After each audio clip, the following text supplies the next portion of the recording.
Welcome in. Thanks for joining us for the WHHI Daily News, where we strive to bring you more Lowcountry news more often. I'm Bob Stevens. A celebratory time for many, Father's Day not always a happy time for those of us who are missing our dads. You can add former Governor Nikki Haley to that list. She announced that her father, Ajit Randhawa, passed away on Father's Day. She called him the smartest, sweetest, kindest, and most decent man she'd ever known.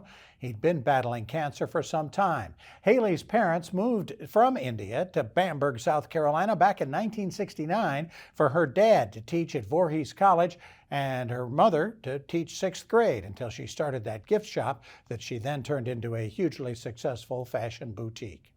The Savannah Airport wants to build more parking garages and wants all of us who fly out of SAV to help pay for it. Starting Tuesday, the long-term parking rate goes from $12 a day to $18, and the economy garage also goes up 50% from $8 a day to $12. The surface value lots go up from $5 a day to $7.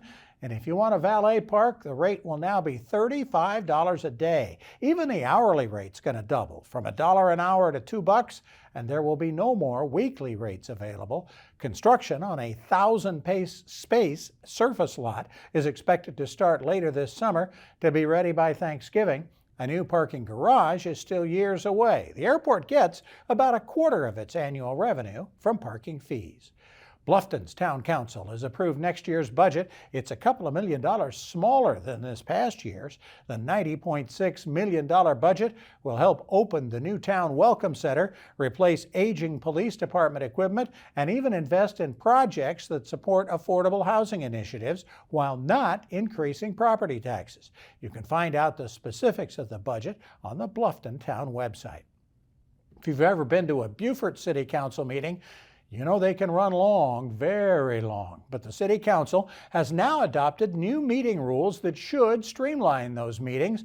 That'll now only happen once a month with more work sessions instead of full-blown meetings in between. A key component to speeding things up, limiting public comment to 5 minutes per person. The council will also use a consent agenda to bundle up some topics into just one council vote. A Columbia man who received nearly $500,000 in COVID relief funds, only to spend a chunk of it to pay off his car and his motorcycle, faces a potential 20 years in a federal prison, a $250,000 fine, and forced to pay restitution. 51-year-old Michael Bowers has pled guilty to fraud in front of a federal court. And a former inmate of the Ridgeland Correctional Institution may have found a unique way to get back inside the slammer. 40-year-old Ronnie Ricardo Wells of Manning was arrested trying to launch packages of tobacco and marijuana over the prison fence to current inmates. He was caught speeding away from the prison in a Camaro, and when officers searched his vehicle, they found a large launching device, nearly 30 grams of weed, 10 grams of hash, and a 9mm handgun. He had spent time in the prison between 2003 and 2015 for armed robbery. For more details on these stories and other Lowcountry news, we invite you to visit the sources listed on your screen. Let's talk a little sports. We're going to have a whole lot of it going on during the summer. Justin Jarrett has the latest. Hey, it's time for Last Night in the Loco on WHHI, powered by LocoSports.com. A couple more district champions were crowned on the Diamonds this weekend, and it's shaping up to be a long summer for the softball All-Stars from Bluffton and the baseball boys from Hilton Head.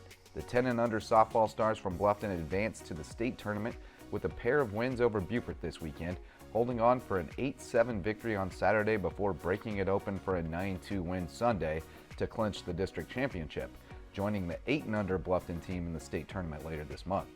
Over at the Crossings Park, the baseball All-Stars have been doing battle, and the home team has fared well.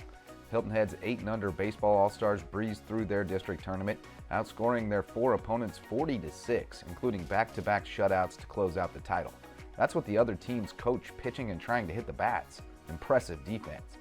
Hilton Head's 10U team is off to an even more dominant start to its All-Star season and needs just one more win to claim a district title. Hilton Head won its first 2 games 25-0 and 23-0 and can punch its ticket to the state tournament with a win over Bluffton tonight. The 12 and under baseball and softball all-stars make their debut tonight in Beaufort, with both tournaments getting underway at 6 p.m. at Burton Wells Complex. We also have American Legion baseball and junior golf on tap, and we'll tell you what went down around the Loco and talk local sports and much more live at 9 p.m. tonight on the Loco Sports Lowdown, streaming on the Loco Media Network. Hope you can join us. For Loco Sports and WHHI, I'm Justin Jarrett. Until next time, go Loco. And now with the latest Lowcountry crawl space weather, here's Maria Soden. Thanks, Bob. Yep, so taking a look ahead, after all that sunshine this weekend, we are going to be seeing quite a bit of rain and cloud coverage this week. So taking a look at Tuesday, it's be partly cloudy with scattered showers and thunderstorms throughout the day, but it should be clearing up by the evening. Hilton Head's going to have a high 84, low of 76, and then Bluffton and Beaufort are a high 86 and a low of 73. The sunrise for Tuesday is going to be at 6:16 and sunset's going to be at 8:32. Taking a look at the tides, high tides going to be at 6:50 a.m. and low tides going to be at 2:16 p.m. Taking a look into the rest of the week, Wednesday is to be partly cloudy with scattered showers and thunderstorms throughout the day, and those are going to continue on into the evening as well. Highs being in the 80s, lows in the 70s. Then come Thursday, again, partly cloudy throughout the day, and then we are going to be seeing showers throughout the afternoon, but it should be clearing up by the evening. Highs to be in the upper 80s, lows in the 70s. And then come Friday, it's going to be cloudy with scattered thunderstorms throughout the day, but it should be clearing up by the evening. Highs to be in the upper 80s, lows in the 70s. That's it for your Lowcountry crawl space weather. Let's head it back to the desk. Thanks, Maria. We're going to go farming a little later on in the show, find out what's new at the farmers markets coming up. We're also going to talk about Juneteenth with the Heritage Library, folks. But next, State Senator Tom Davis tells us what's going on in Columbia and what isn't. Stay with us.